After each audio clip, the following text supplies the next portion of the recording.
Luke chapter 2, verses 1 to 7. In those days, a decree went out from Caesar Augustus that all the world should be registered.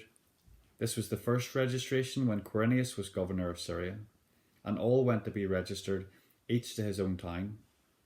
And Joseph also went up from Galilee, from the town of Nazareth to Judea, to the city of David, which is called Bethlehem, because he was of the house and lineage of David, to be registered with Mary, his betrothed, who was with child.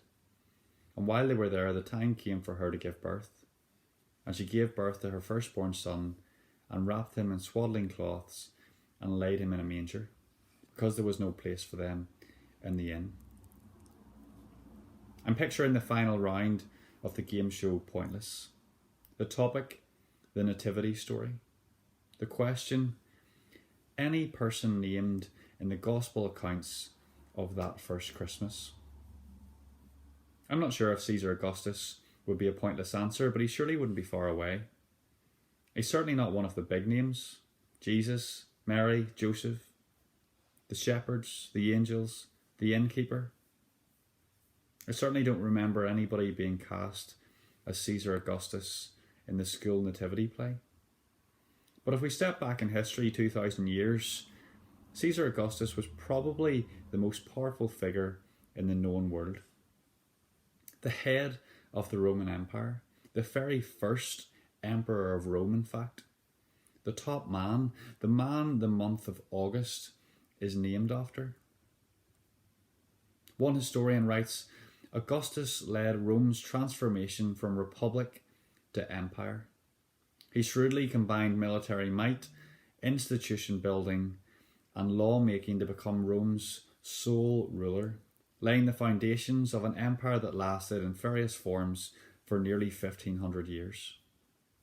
During his reign, Augustus nearly doubled the size of that empire, adding territories in Europe and Asia, and securing alliances that gave him effective rule all the way from Britain to India. As CVs go, it's pretty impressive. So what's his role here in Luke chapter 2?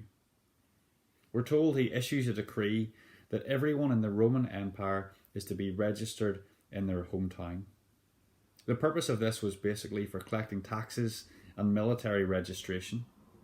So Joseph and his pregnant fiancée Mary make this grueling 90-mile trip all the way from Nazareth to Bethlehem.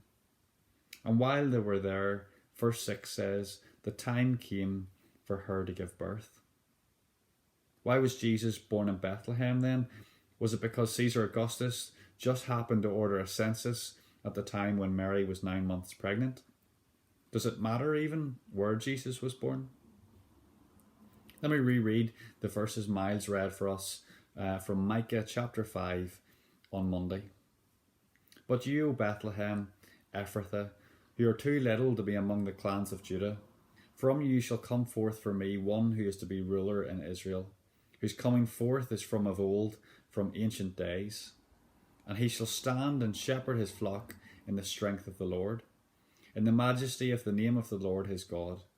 And they shall dwell secure, for now he shall be great to the ends of the earth, and he shall be their peace. It's one of the things that I love, and it points to the truth of the Bible, firmly set in history. Real people, real places, real events. Nobody doubts the existence of Caesar Augustus, his life, his accomplishments, his influence, yet not outside the will and plans of God. This same God who writes himself into history to be born in the little town of Bethlehem, prophesied by Micah hundreds of years before, facilitated by Caesar Augustus. Perhaps the most significant thing he ever did without realizing it. Enter Jesus, not an emperor for a season, but God for eternity.